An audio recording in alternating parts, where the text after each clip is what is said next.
What's going on, everyone? Welcome back to the Nimbus Cloud podcast.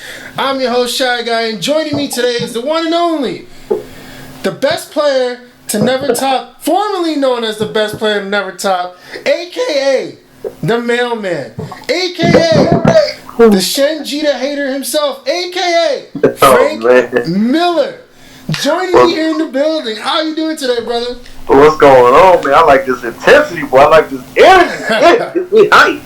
Hey, What's I up, met your energy, bro. I've seen all the Mailman rants. You know, it's nothing but energy and nothing but hype, and that's what makes it so entertaining. How you doing, man? I'm doing fine, man. You know, it's gotta have the passion and everything you talk about nowadays, man. So, yeah, I just let that shit fly, man. I just let that shit fly. We'll definitely get into that, you know, because there's a lot to talk about with you. I mean, you're, for what a lot of people, and me included, consider a rising star in this community. You know, you've definitely shown up recently as a real face in this community and represented really well. And we'll get into that, man. But I want to know more about you, Frank Miller. Besides being the poster man, besides being the man. The man. Tell me about yourself, man. What do you like to do in your free time? Tell us about Frank Miller. Before I was a mailman, I was actually a veteran. I served in the Army for 10 years. Wow. And I got out, kind of hanged around a little bit, and then all of a sudden popped up on Facebook. I was like, hey, fuck it, let's do the mailman shit a little bit. Let's run that, see how that goes. But I'm married. I have a daughter, beautiful little girl. And as far as free time, all I really do is hang out with them, or I'm on my Xbox. I'm playing Madden, Gears of War, Destiny 2, just, random shit I play with my friends and all, man. And then if I'm not working or with my family, playing video games, I'm playing Dragon Ball. Yeah. You're speaking my language right now because you just named two of my favorite franchises in Madden and Gears. We need to run that. Oh yeah, I love me some fucking Gears, dude. Like I love it. That franchise is near and dear in my heart, baby. Yeah, what teams are you playing Madden? I'm playing on I do like the fantasy football a lot. I love Ultimate Team. So my team is the Packers. But oddly enough, as much as I fucking love the Packers, I hate their uniform. Like, I hate the color green for some fucking reason. Like, I just fucking hate it. Yeah. So, I usually roll with the Seahawks if I'm actually just playing 1v1 against somebody. But I'm mainly an Ultimate Team player. I do love Ultimate Team. For those that don't know, Ultimate Team is basically a card game and a sports game where you gotta collect different cards of different players. You gotta level them up. What challenges do you find in playing Ultimate Team? Because you know how it is playing Ultimate Team starting off.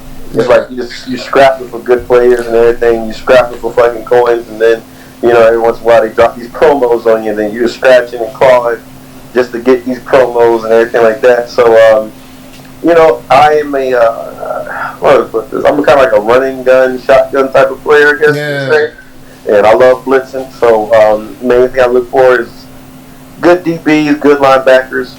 I gotta have a good quarterback. That's just point blank period. And I gotta have a running back that's kind of like they could run outside the line. You know what I'm saying? Like not like if I run a sweep or can just run out the flat and just catch a pass. Just get some yards because I can run it, but like if I do run like that, it'd be like some draw play or some shit like that. Yeah. So I just mix. It depends on how my opponent's defense is really. So, but lately I haven't been on Madden because I was really, really hard for this LCQ. So. Oh yeah. But I'm gonna get back into the flow with that soon enough. Yeah, I mean, it definitely paid off. Like I said, we'll get into it. Definitely paid off. But yeah, no, you're right. Especially with a game like Madden, it's like for whatever reason, running is always the hardest thing. DPs are like so important because all these wide receivers do crazy shit. You just see it was a bird. He's so damn fast and Madden, and pissing me off, man. Yeah. So how long have you been in the post office? About a year and a half now, actually. About a year and a half. New blood, basically, huh? Yeah. So you get none of those seniority privileges. None, absolutely none. I'll rank some of the other CCAs, but other than that, dude, it fucking sucks. It fucking sucks so bad. Yeah, trust me, I know. As I mentioned earlier, my mom worked for post office for 30 years, so it's like I understand completely. Oh man. So, how long have you been playing card games? Was Dragon Ball your first one, or was it?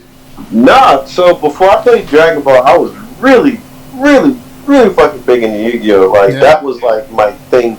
I started playing that, let's see, I'm going to say 2001, I want to say. I'm old as shit. I'm old guy. But I was still, like, I was in high school. Actually, I lied. I tell you, like, the first card game I collected was the original 151 Pokemon. Yeah.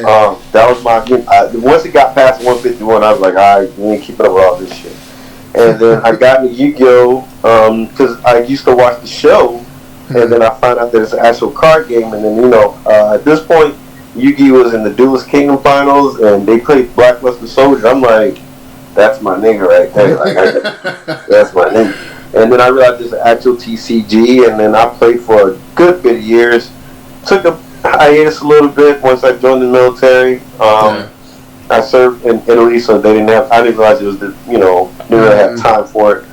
And then got back, I got stationed down in Florida, and then just picked it back up again. And then it was kind of rough starting off, but then eventually I started getting the regional tops. I came real close to the top of the cup. I always know as a bubble man in the YCS when it comes to YCS. Like, it was fucking ridiculous. But, and then, I don't know. But the thing is, like, I've always been a Dragon Ball fan. Like, Dragon Ball Z was just my show. And, I remember my friend Jordan Douglas told me about the show, about the card game coming back. I think I just got back from a field rotation down in Fort Polk. And set one just came out. And I just fell in love with that game, and then it was right when Yu-Gi-Oh! Started introducing links, and it made me so mad because I spent so much money and time and effort getting the Spiral stuff, and then they just destroyed Spirals after one event, and I was like, I don't want to play this anymore. This just too much. Yeah. And I played Dragon Ball ever since. No, man, I totally feel that, man. I felt that way with Yu-Gi-Oh! Too. Now, I also, when I was a kid, I also collected the first original Pokemon. Do you remember what your first holo was? My first holo was Blastoise 2nd Edition. Ooh. Never forget. Damn. Never forget. I was in Myrtle Beach. My parents let me get like 3 or 4 packs or something like that. And that's why I didn't know the difference between 2nd Edition and 1st Edition like that. And I pulled it, and I was so stoked because Blastoise, besides Charizard, is one of my favorite Pokemon. Same. And I'll never forget taking it to middle school the next day, like, yo, I got this fucking Blastoise, yada, yada, yada. And I didn't know this one kid, he was like a big, really big Pokemon collector, dude. And he wanted to trade so bad to me because he was just trying his best to get the original 3. And I was like, fuck you, I'm keeping this card. But that Blastoise 2nd Edition was my very first holo I pulled. Nice. I think mine was a Vaporeon. I think it was 1st edition. I don't remember, but I know it was Vaporeon for sure. It's my guy. God, those cards used to be so beautiful back in the day, man. I fucking loved them. But that's another thing too that drew me to Dragon Ball. Aside from just like you, love the IP, the artwork in this game is phenomenal. And just the fact that with Yu-Gi-Oh, they kind of like make it up on the fly. I guess you can say like they make the new card. But when I see a Dragon Ball card, I can look at Dragon Ball. I watch so much because it used to come on Sundays at Fox, and then and then it used to come on Toonami.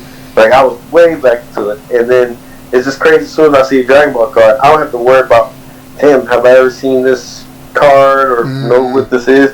I know immediately who this character is, what arc he's from, and everything. It's just awesome, man. I fucking love it. Yeah, it's that real connection that's really great. I mean, to have. It's one thing because like you mentioned, there was a card game before, but the IP sells itself. But I feel like what made Super like really first is just the mechanics. Like, it actually is a good card game, which is why it's so great. And I know about like Panini, whatever it's called. Yeah. And I just I was looking at that shit, and I was like, dude, I don't. What the hell is this, man? There's power levels, and there's red cards and rage. I'm like, this. It seemed like it's more complicated. It probably wasn't, but it looked more complicated than what it should have been. Yeah. And Dragon Ball is it's to learn it, it's easy, but to be good at it, the thing about Dragon Ball is like your decision making. Every time I first started, I was like, I'm gonna charge this card not knowing that 3 or 4 turns later, I wish I had that card that I charged. So the decision making tree definitely made it so much more thought provoking for me. So I fucking love that aspect. Yeah, I agree with you, man. It's just like, it's so interesting how, I mean, this is with any card game, but I feel like especially with Dragon Ball, it's like so many people could play the same deck, and you know, like you said, when you first started playing Shenron Gogeta, it's like it's you know it's gonna be a hot button topic here. Yeah, is that you know, like you even said it yourself, is like you don't know how these people pilot this deck because this deck bricks so hard. But then you play tested, like you said, you grind it hard, you started to understand it and made it your own, which is awesome. And so like kind of leads to my next question. So, who was your first leader that you played with? First leader was Soul Striker, actually, man.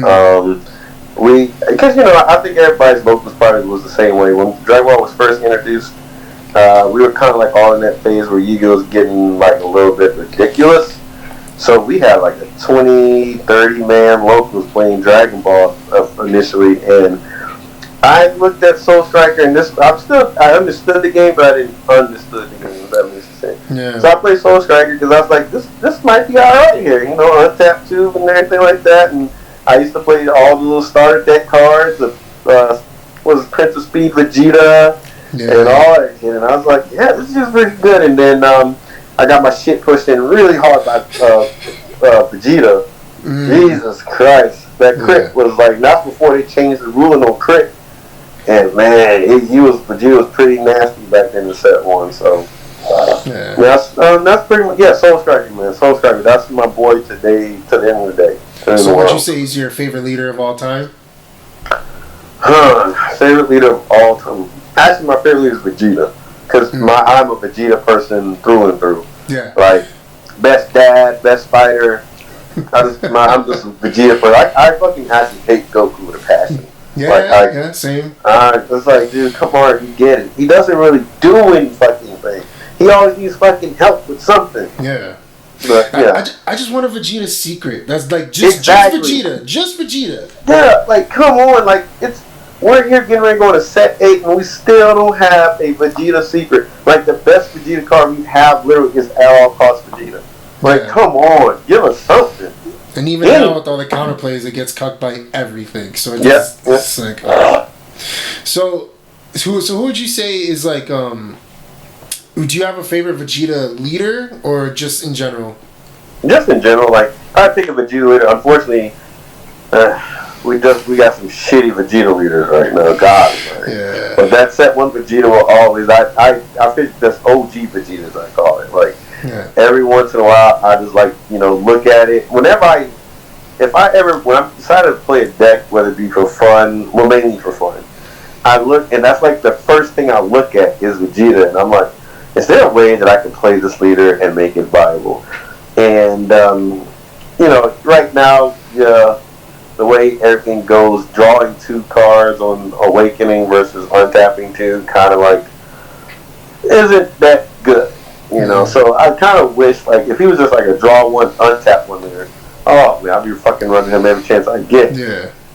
Yeah, I missed Ultimate Box Vegeta. That was my favorite leader, especially when Energy Lock was a real thing before they changed the rulings. Oh, I love that. I love how that card looked. Like, that card fucking looked awesome. I'm like, this is the badassery we need from Vegeta right here, man. Yeah, so, and then when they made it the mat, oof. I'll never forget, they made it a mat, I think it was for the bounties, like you could play for the mat or some shit like that, an ARG and everything, and I saw that mat and I was like, oh my god, because my friend Trey has that mat, and he won't give it up, but I'm just going to have to fucking take it from him at some point when I see it. The white and blue one? Yeah, it's the all white one that's got him kind of like, yeah, when he's like the power fist, right? Yeah. Just so you know, Frank, I have an extra. For real, we'll talk after. We'll talk after. Because I definitely want that fucking back. Like, seriously. No, say less. So, you mentioned earlier, you have a wife and kid.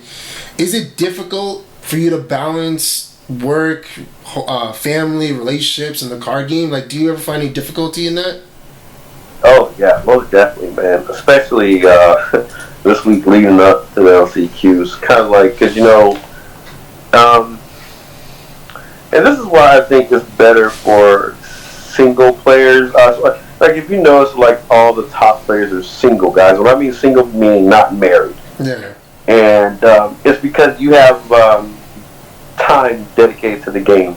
Like you can come home and just not worry about really much responsibilities. Like, you know, check, make sure everything's good with your wife, make sure everything's good with your kids and everything like that. Yeah. And it has sometimes been rough. I will say that much because, like, especially when you know, I'm a very competitive person by nature. My wife knows that. And when I put my mind to something, like if I set my mind to something, or if I put energy towards it, then I want to be the best I can possibly be at whatever it is I'm doing. So, me playing Dragon Ball, I have a mindset that I want to be the best that I can ever be. So I put forth a good bit of energy. And same thing when I decide to get my Madden mode, because, you know, with Madden, you just get in the mood sometimes, like, I got to feel like it. So, and, but after a while, like, being at the post office definitely takes the majority of my time. Like 80% of my days at the post office. But then when I get home, I'll transition to make sure everything's good in the house, or I do everything I can the day before, and I let my friends, I hit them up, tell them to come over. We're good to go for a couple hours. We'll play test, but then I know on the flip back, I gotta make sure my responsibilities, my chores, as you can say, get done prior to me, like, keep doing them. So it's just, you know, I say pick your battles. Yeah. That's key. And the good thing about it is, like, just pick your battles. That's all I can really. Best advice I can give somebody. I made the mistake before, but I'll never make it again. Never make sure that your family is always priority over everything. Like, you want to be the best you can be, but you got to make sure they're good before you can. Otherwise, that just throws you off the entire time. Like, you can't really focus on what you need to focus on if they're not good first and they're okay. And that's pretty much what happened this past week. So. Yeah. No, I definitely feel you there, man. I'm engaged myself, and I find it like. Thank you, man. Appreciate that. Like, it's definitely difficult finding that balance, and you're right. Like, everything you said was like right on the nose. It's like you just got to pick your battles. You got to make sure everything's right. Completely agree. Now, I wanted to ask you too. So, like you mentioned earlier, you know, you've become a real face in this community. Mm-hmm. How did the Mailman rants come about? You know, so beforehand, I would post like the most random shit, whatever. I would post and just say how I felt on the post. I didn't give a damn if people cared, liked it, or anything. Yeah. And one of the big things I always post about was like how stupid no fucking card Gogeta 7 was. It is still fucking stupid. It's still fucking ignorant. Like, I'm still going to split. Like, I have a rant due tomorrow, and I'm still going to say the same shit. That fucking card should not have been made. It's fucking ridiculous. I fucking hate that card. I played it, but I fucking hate it. And I talked too much shit about it, and then one day I went to a prelim, and it was the day after I won a prelim with Penn. And I just said, you know what, like, my friend told me, all you gotta do with Gogeta is get to 5 energy and just play when you're winning the game. Because I knew how the deck worked, I just never played the deck. I just refused to. And I went to locals and I realized that is not all that you fucking do with that deck. You just, sometimes you gotta find another way to win. And it didn't turn out well for me at all. And my friends made a post about, I didn't even know where the fuck this picture came from. But they took a picture of me, and I was playing against Trey, and I was beating the shit out of Trey, but I didn't know the picture was taken. Next thing I know, I'll pop up on Facebook, and I got people just dragging my ass through the mud. And I'm like, oh shit. And so the next day, I was at work, and I've always been hesitant to go live, especially with a group like 16,000 players in there, because you never know what. But then I thought about it. I'm like, I don't give a shit what they got to say or do. I don't really care. So I just said, fuck it. I went live in uniform. And I mainly did it because, one, I wanted to show people that you shouldn't be scared to say how you feel about certain things. And I know people say a lot of different shit. You know, they roast you, they just talk shit about you. But who cares? Like, half of them are keyboard warriors anyway. And then two, that we're regular people, that we have lives outside of this game. And, you know, we love the game, but it doesn't determine your value as a person, as an individual. And that you shouldn't be afraid to say what you want to say. Even though that was my intention, it just turned out to me defending myself about why I was playing Gogeta and shit on Gogeta. And from there, it just took off. Like, I got, like, a lot of positive responses, like, yeah, you're fucking right, fuck that card, yada, yada, yada. And then, next thing I know, I'm doing it once a week. And then, oddly enough, one week I went to Orlando, and next thing you know, Day called in, or Dayhan. I was like, what the fuck does he want? He knows I'm in the middle of a rant. And I was like, you know what, Michael, let's just see what happens. He called in, and now that I realized, then it just ended up, okay, I just start bringing people in that are just like the other popular figureheads in the community. Like tomorrow, he owes me this, so he's gonna fucking do it. I'm gonna have Peter Catani on there. Nice. And we're just gonna fucking rant together, you know. And it's just, you know, seeing the top players, let them know, hey, some of these guys actually feel the same way you feel about it, or anything like that. So, and now it's just a weekly thing, and I did not have no idea that it was going to be what it is now, man. Like, I could not predict that shit. Not at all.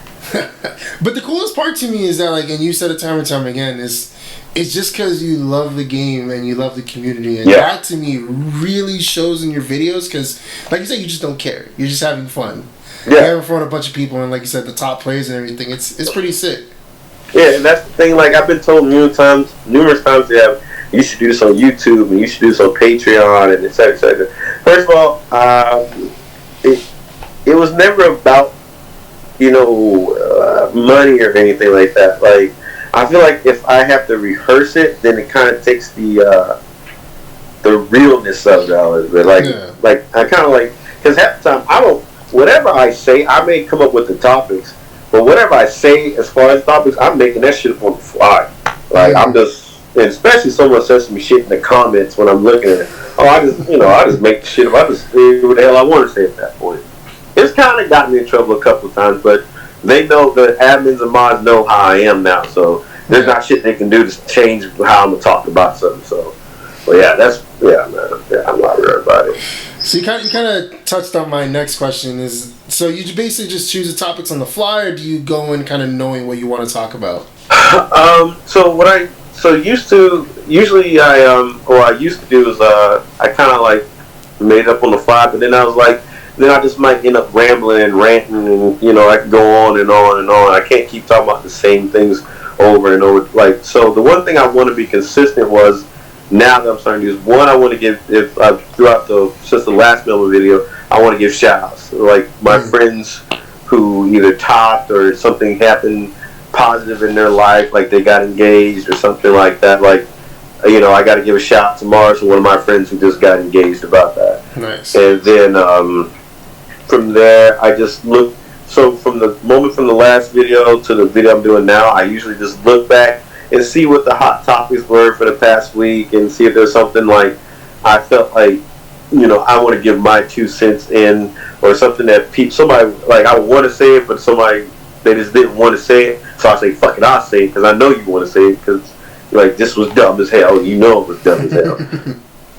But the one thing I want to make sure that each time I talk about going to rant is, I want to first bash Gogeta 7 somewhere along in my dialogue. So somewhere along in the conversation, I got bashed that card.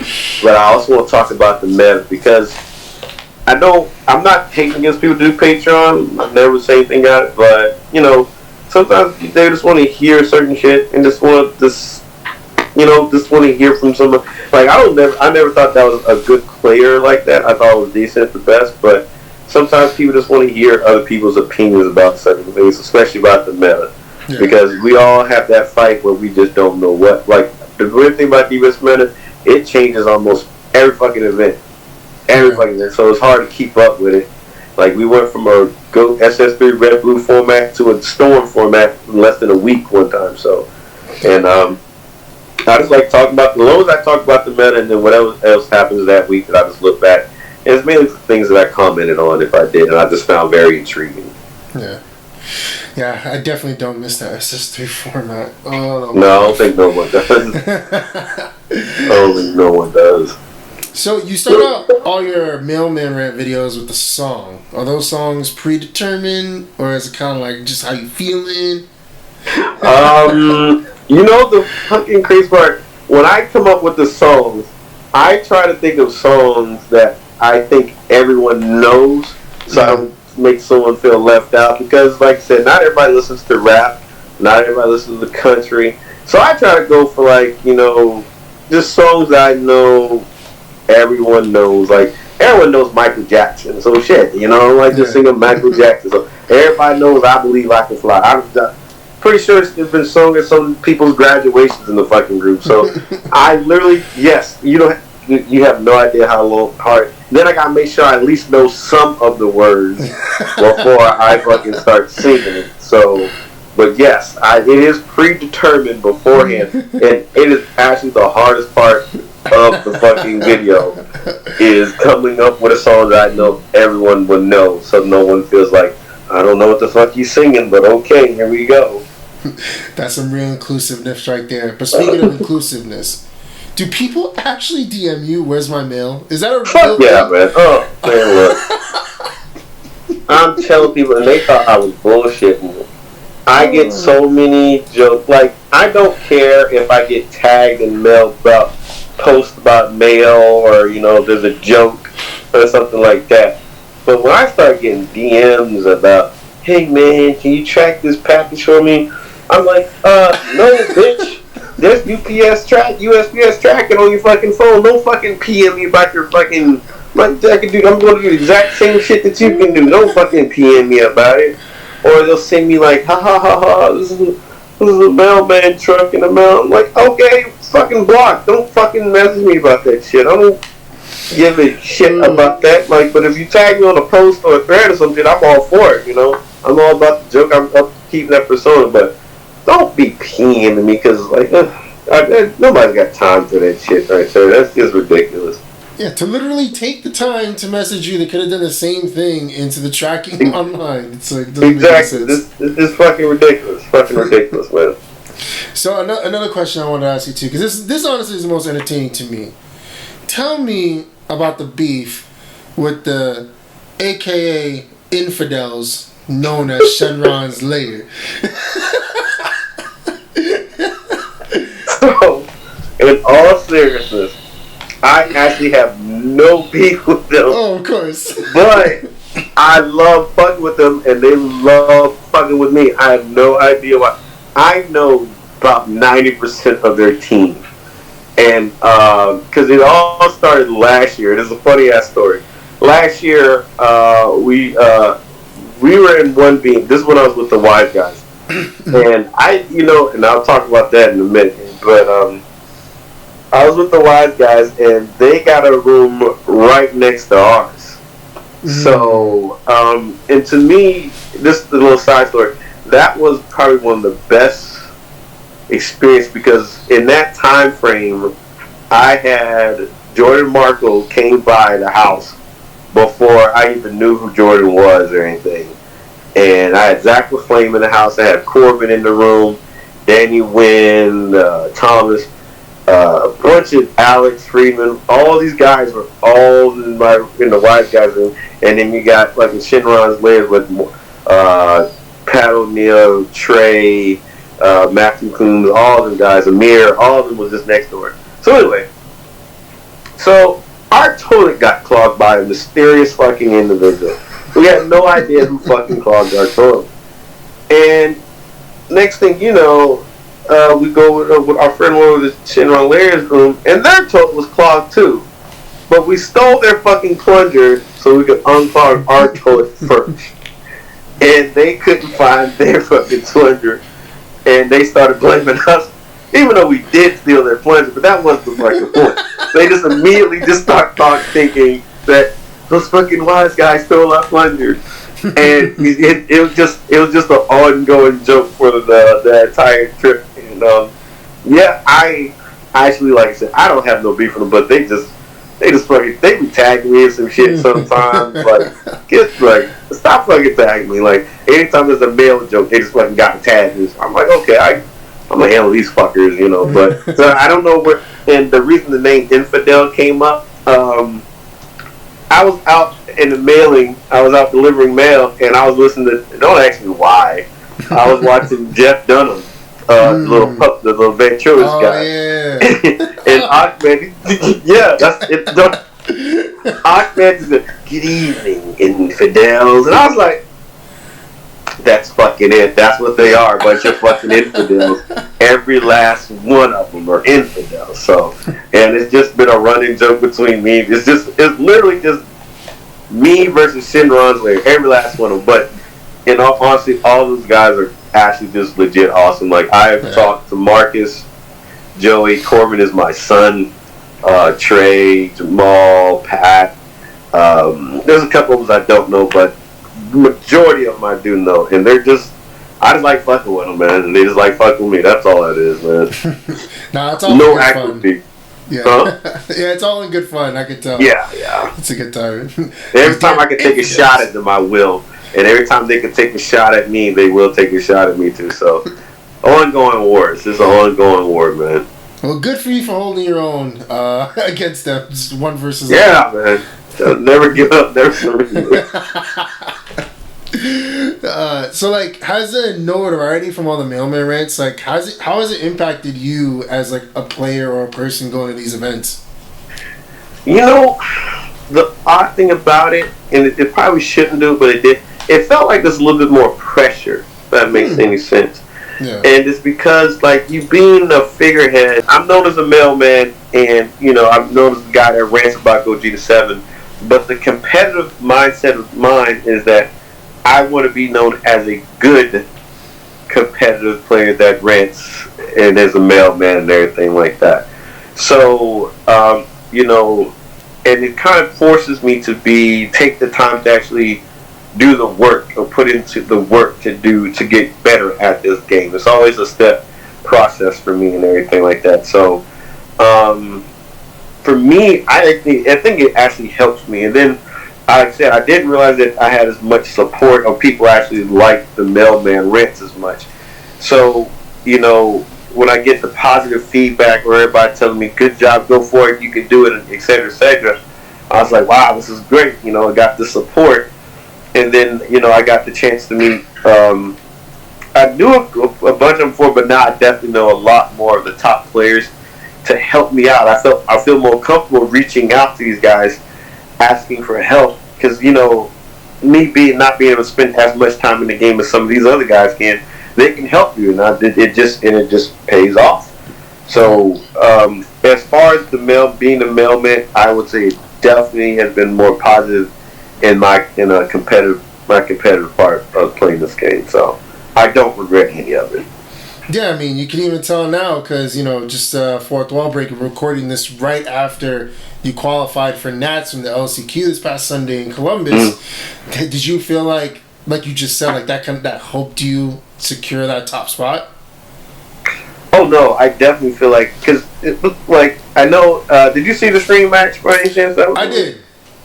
Like, you don't even know. I played it off really good as I possibly did. I misplayed a couple of times. Like, just, like, and it just so happened to work out better in my favor. Like, there was a point where I played Super Dragon Balls. Game 2, I played Super Dragon Ball, and I didn't actually get my last Dragon Ball before I did it. And the reason that is because, the stupid reason, but it really fucked me up the whole day, is that I have 5 foil Dragon Balls and 1 non-foil. So when I'm looking through my drop area, I'm looking for the foil Dragon Balls, and then I looked through it and I was like, oh shit, I gotta find this fucking common Dragon Ball real quick before I do anything crazy, because I was about to awaken and just try to clear his fucking board, and then that kind of like, but it still worked out. And then the World Peace Play that ended game 2,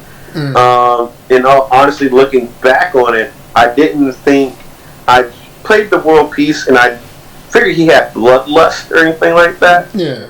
And the thing is, I kind of just just went through the motions. Like, as soon as he said it was good, then I just said, fuck, I knew in my mind that I had the game at that point. So, yeah, it's, well, thinking about it, yeah. Yeah, I mean, at the end of the day, right? I mean, with the pressures on, you know, it's you're right on the bubble potentially. It's hard. It's hard. Yeah. Like you're like those stress situations. Like I remember, I went to the San Diego event and I was doing real well. I know I may not be an infidel, but I might be close because I was playing Janemba. And like, no, you're good. No, you're good. You're good.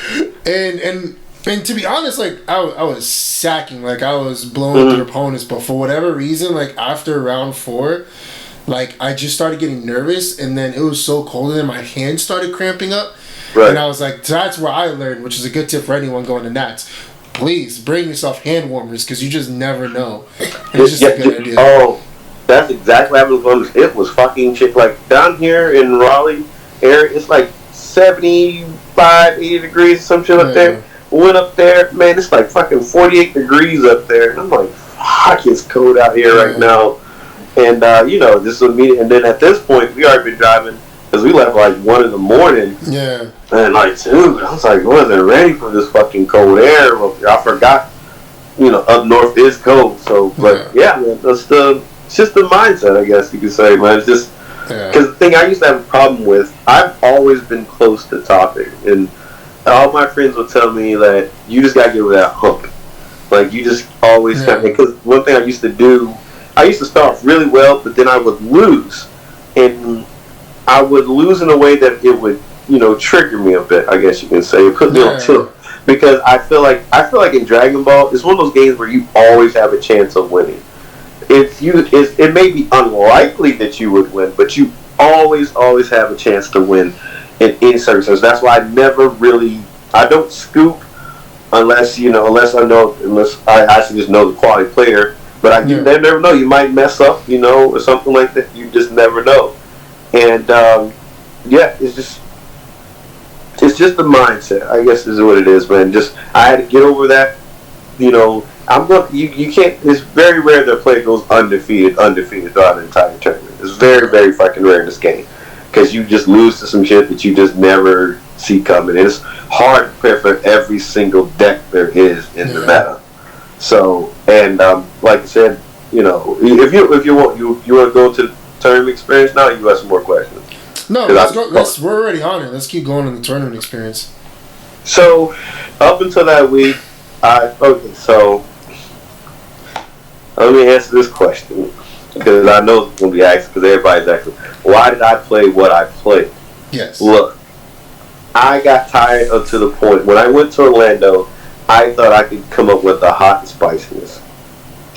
And sometimes, old and busted works just as good. It's just better.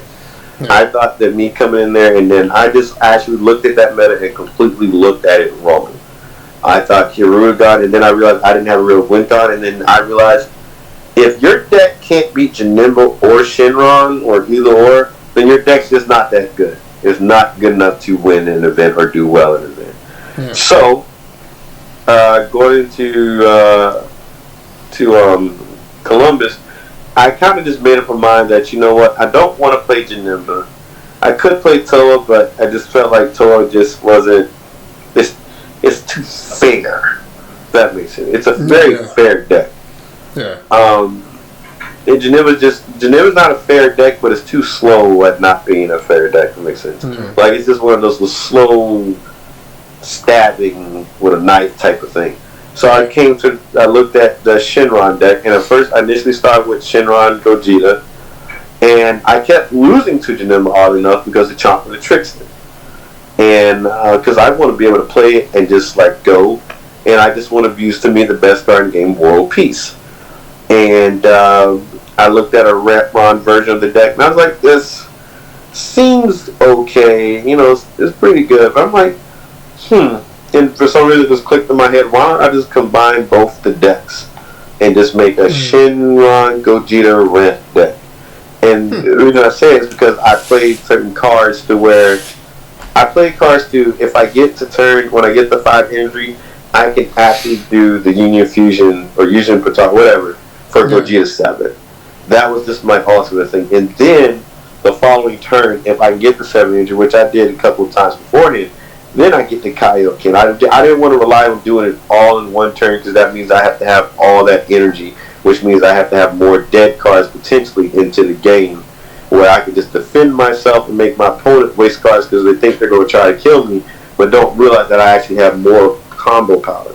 Yeah. And it actually ended up making a difference more so in the mirror match. Like, my deck that I had was definitely better for the mirror match than Shinra Gogeta or Peruna Ramp by itself. And I tested my friend Thomas, and we just played test. He was on Red Yellow 8s for a while because he used to bust my ass with Red Yellow 8s, and then I switched to this version, the version of the deck I had, and I was just whooping his ass. I'm like, if this deck is aggro as it is, and I can beat it, then I feel okay.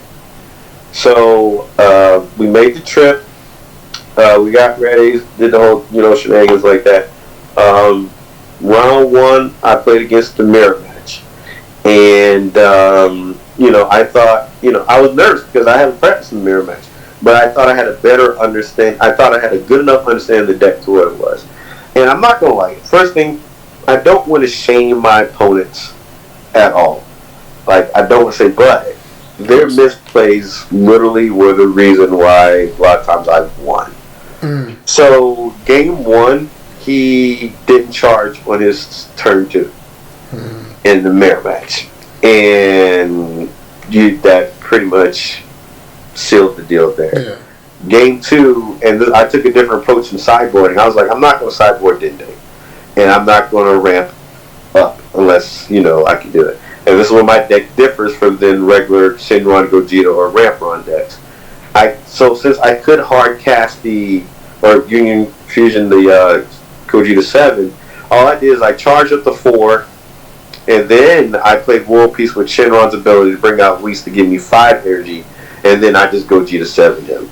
And at that point, that fucked him up so bad because he was playing Dende and bringing back Dende, and I was like, you can keep doing Dende all you want. I'm still going to beat you just this way because I can actually play him earlier than you could at this point. Yeah. So I got that one 2-0. Round 2, I played against definitely the hardest deck I played against all week was Baby Vegeta, which took me by surprise, like, a lot. Like, if they open up the nuts, Baby Vegeta's just absolutely broken. It's a problem. Like, yeah, he was on my ass from the get-go. But I ended up drawing with him, and that's the luckiest draw in the fucking world. Because I misplayed, but the one thing I know about misplay, if you misplay, as long as you don't make the same misplay again, you'll be fine. So we ended up drawing. In game 3, and this is where things kind of like took a turn to tournament. I played against the dude, the Scuffle Time player, and which oddly enough I ended up coming back trying to defend later on. But he beat the shit out of me. Like that was one of the worst Dragon Ball ass whoopers I ever got. Like I had to go literally. I was dead ass serious with it. I went across the street to the bar and got 2 Long Islands. Like I just shit. I called the wife. I was like, I need some love, motivation, care, all this shit about right now because he just whooped my ass so bad. So oddly enough, when I went to round 4, I went against Peruna Ramp, and in my mind, I'm a little bit lit. Like I'm feeling really warm. Like I'm not cold no fucking more. Yeah. And he's playing, and again, capitalized on his mistake. He didn't realize that he got to the point in game 2 where he didn't know Kaioken could not be destroyed by card effects. And I bluffed him out with a blocker, the 2-drop soul blocker, for about 3 turns. And he would not swing because he thought that blocker was going to kill his Kaioken. And I was sitting there just like, alright. Keep going, but yep, that's right, this blocker's here. He didn't swing, and then next thing you know, I World Peace brought my Kaioken and killed him on the crackback. So, like I said, I don't know I never understood how you play a card and don't know what the card does, but whatever. That was on him. Next round I played against another mirror match, Shinron Ramp, and he was playing red. And he almost triggered me too, because he fucking They did the same thing they all do. They just objection, and then I played the Piccolo that takes the energy from him, and and it got to the point where I had put 2 adult cost Vegetas on the board, both with triple strike, and I had Gogeta 7 on board with triple attack, triple strike, and somehow he fucking survived that turn. I don't know how he did it.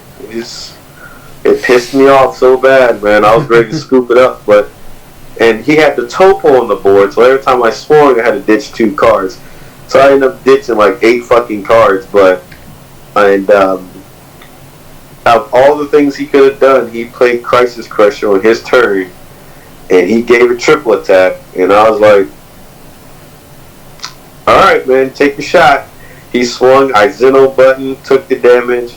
He swung again, I used UI Goku to bounce the card back up, and that was pretty much the game. And then next round was Baby Vegeta. I got a good dose of it round 1, that second round, so I knew what to do. I knew game 1 he was going to beat the shit out of me because he won the dice roll.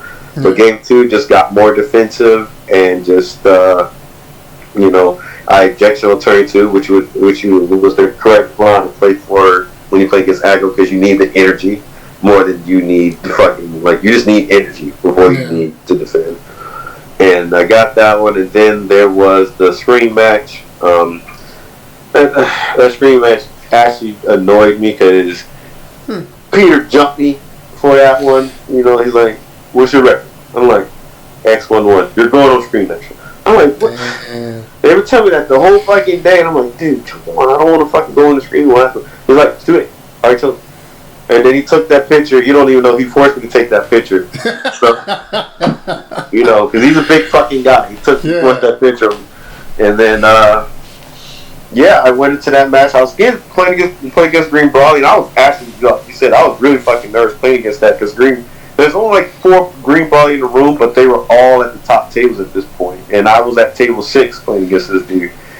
And I don't know what happened. I didn't play test for Green Brawly. I didn't even think Green Brawly was a thing anymore. But it wasn't until near the end of game 1 that I realized Gogeta 5 actually just wins this fucking matchup for me. And that's just how it ended up being for me. So that was just my line of play. I was never going to go any higher than fucking 5 or 6 inches because I probably wouldn't make it that high. Yeah. So that was, man, and then like I said, it was just a shock. I did not think that, I doubted myself really badly, but it's just it was a great feeling when, I realized that I just finished X11. It was 100 people, and it's the truth. If you put in the work and you put in the play testing, it doesn't matter what you play test again, as long as you understand how your deck functions and all the lines of play you can have, and that the Shenron Gogeta or Shenron Ramp or Peru Ramp, their plays are not as easy as I thought they were. It takes a lot more decision making because it's one of those decks where you can be rewarded if you play correctly, but you can get punished so fucking hard if you don't. So fucking hard. So, but other than that, man, it was just that was a blast. That was definitely a blast. Yeah, it sounds like a good time, especially being lit the second half of it. Oh man, I was feeling so fun. When I did a live video when I got back, I was fucking I was feeling really good. And I hate to say this, every time I go live at an event, generally, I just got through drinking. So that literally means I don't feel bad about anything I say at that point because I'm like, dude, I've been drinking. Fuck you gonna do about it? And sometimes admins don't let me get on, but it's whatever. It is what it is. You got on that time. So you mentioned that Peter kind of gave you a quick little pep talk after you lost. What did he tell you? He told me just you're fine. He just kept saying you're fine to me. Dude, since this whole thing started, I've actually gotten to know a lot of these guys, and I got to know Peter a lot better now. And nicest guys, man.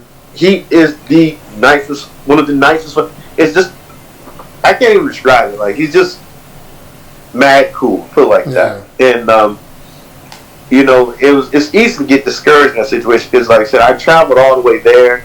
I play tested and put all this time in, and then I just lost some shit that wasn't actually prepared for. Like, I never thought in millions I'd see a scuffle time show up against me. And, that's one of the best things, and that's probably why he's the people's champion of the community, because he stays positive about the whole, in any circumstance, he always stays positive. And no matter what interaction me and him have, he's always been positive with me. Like, and now that I got to know him more and more, it's just positive. And like when you're playing the game like this, you want to have positivity around you. Because there's times you get really fucking discouraged. Really, really fucking discouraged. So, and like you said, he just told me, you'll be fine. Just keep playing. Just win out. It's crazy, he make it sound really fucking easy. But at that point, I had to win like 4 matches in a row to make it, to get to even be side. But I guess, and then my wife, she told me, what did you tell me? She's right here. She's listening. Hello. Fought tooth and nail to go, so you fight. Yes.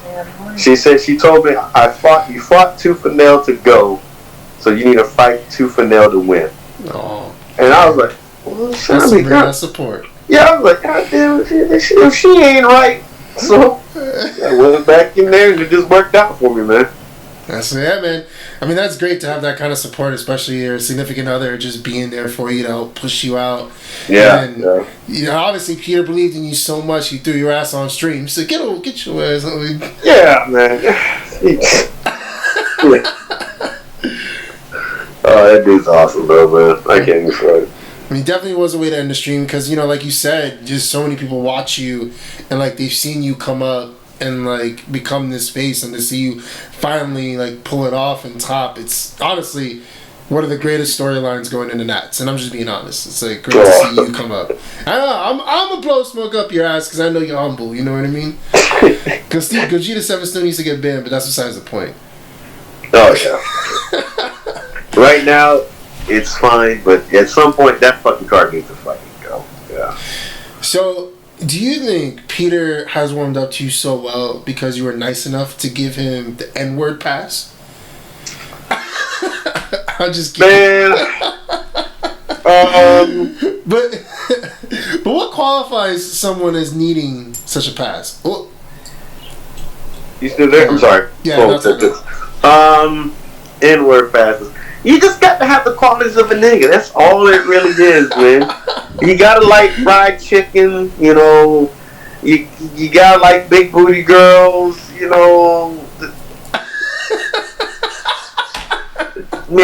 My wife's looking at me about, that's what niggas like. That's just what it is.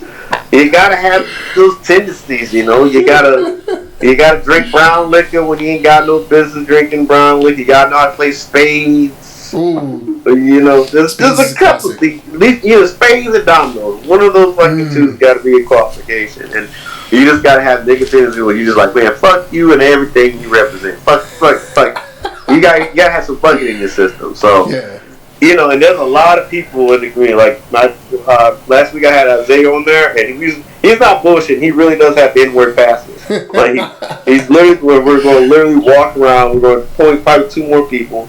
And we're going to give out N-word passes. So, if you're lucky enough, now we can't promise you that it will give you safety outside the venue.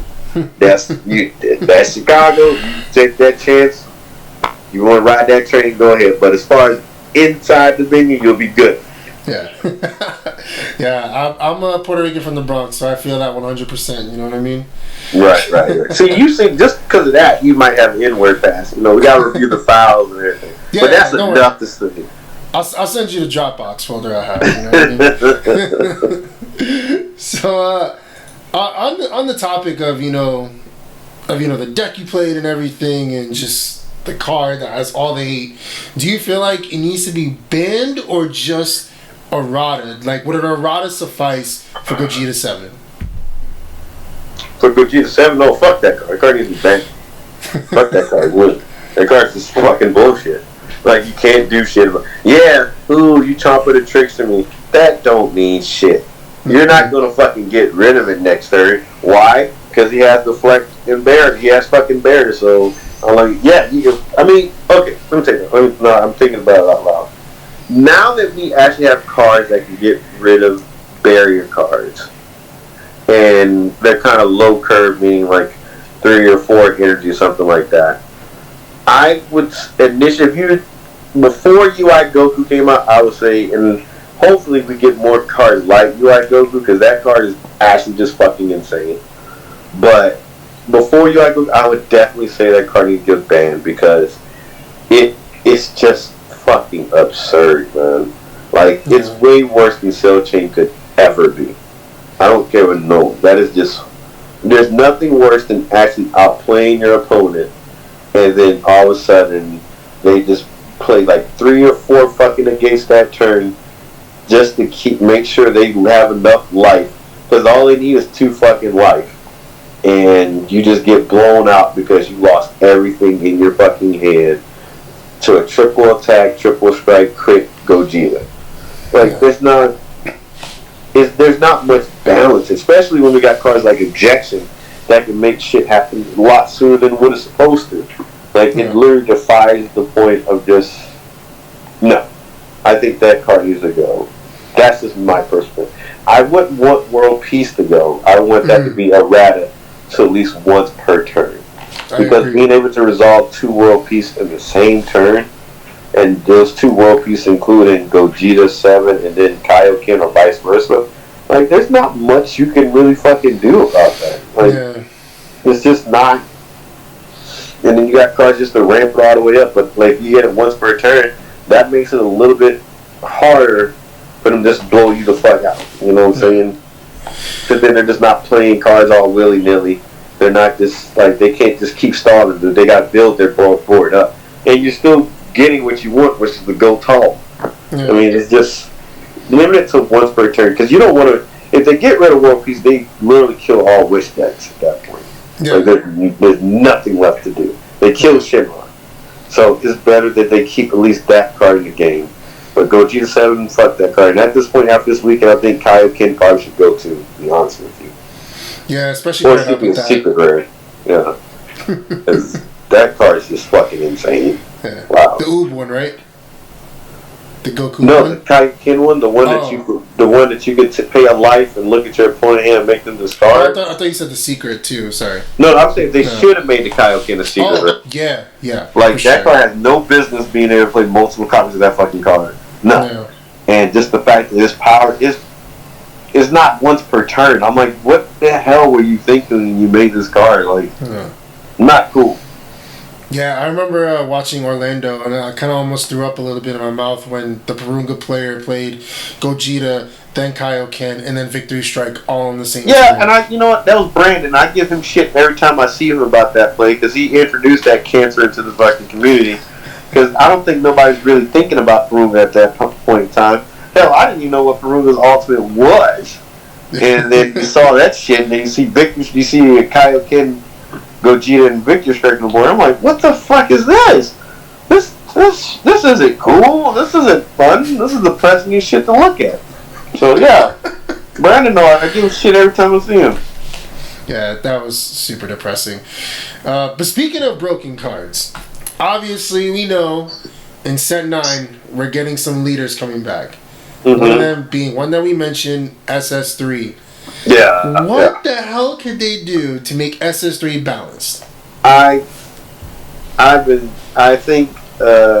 talked to Marcel about this. I honestly have no fucking idea, man. I really don't. Like, I guess they can. There's a couple things they can do, like make it a once per game type of thing where you can untap 3. But then at that point, because once it's once per game, that means kind of like the next turn you kind of like are on a clock.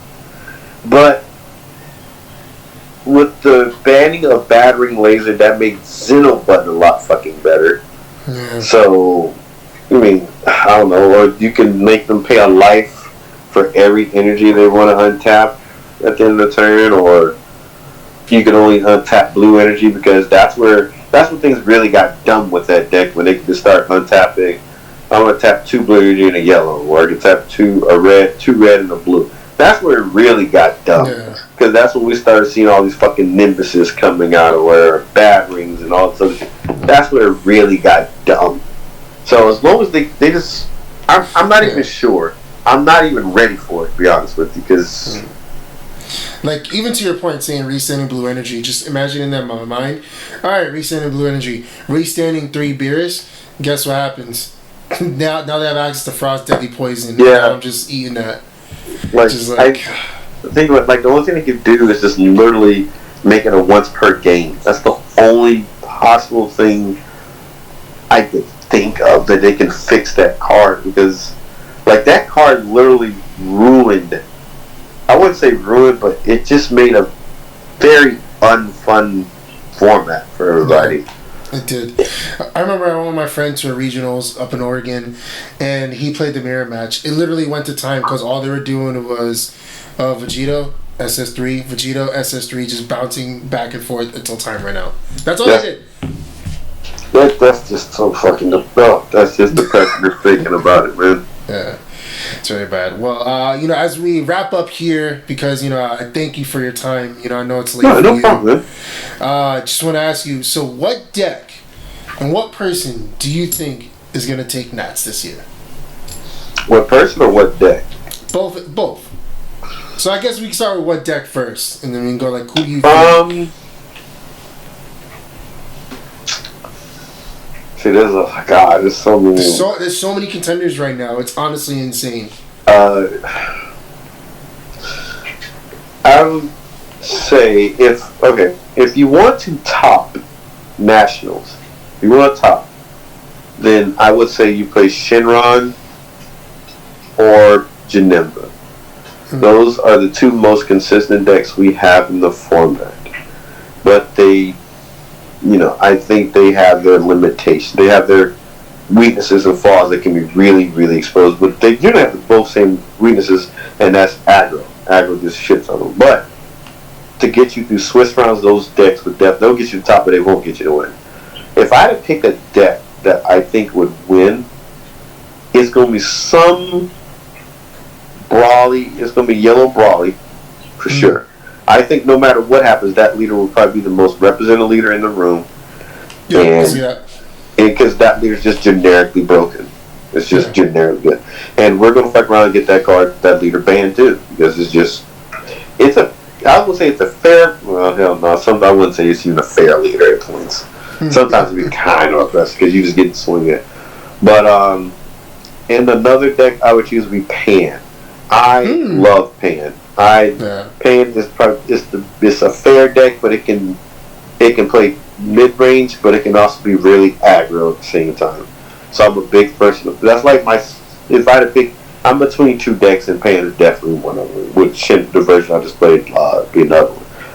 As far as people or person who I think is going to win, the person I want to win is Ryan Severed, actually, and I know it's going to be shocking. Because I felt so bad when Ryan, I pick him, I'd say some shit to him every once in a while. He got 33rd place last year, and I just want him to. He's actually probably one of my favorite players, to be honest with you. He's legit very good. And I know we got Anthony Hernandez, and Andy tell you in a heartbeat he's going to win, and we got Jordan. But I think literally, I made a post. I literally think it's gonna be that one person in the back listening to fucking Miley Cyrus Wrecking Ball, just chilling, and then comes out of fucking left field with some random jank and just fucking pushes people's shit in. So it's gonna be wild, man. But since Magnificent Collection is coming out the day before, I have no fucking idea what will win. And this is probably one of the hardest events I thought I can think to prepare for, because you don't know what that collection will do to different decks. So it's gonna be weird. It's gonna be hell, man. Yeah. I don't know. It's definitely gonna be the Wild West out there for sure. I mean, to literally, I mean, I get it because it's what they've always done, but to make it legal the weekend of, to not only release it the weekend of Nats, but make it legal that same day is insane. It's gonna be wild, man. Like I said, it makes preparing for this event so much fucking harder. And the best thing I can say is just the best thing it's told me is play what you're comfortable with. Don't try to get cute and fancy. Don't wait till the night before to say, hey, I got this spicy deck list, or your friend got this spicy deck and they want to show it to you, because you're not going to have enough time to actually learn the matchup to know what you're supposed to do. So, like I said, I got my 2 decks narrowed down, but I think it's going to be a rough Nationals. I really do. Definitely is. Well, Frank, thank you so much for your time. Is there anything that you want to plug before you wrap up? No, man, like I said, I want to thank everyone for the support. Like I said, I never thought it would get to this with the Mailman rants, but in all honesty, I fucking love doing the Mailman rants, dude. It's something I look forward to every week because it just lets me cut loose for about 30 minutes or so. Thanks everybody for supporting at the LCQ, because the whole day that's what I've been hearing and where's Frank doing? How's Frank doing? And when's he going to get on screen or some shit like that? So, but nah, that's it. I think my teammates, like, shout out to my friend Thomas. He's my Dragon Ball brother. Like, literally every event, that's me and him usually go to. So, but nah, that's it, man. Like I said, thank you for having me on here, man. I had a fucking good time.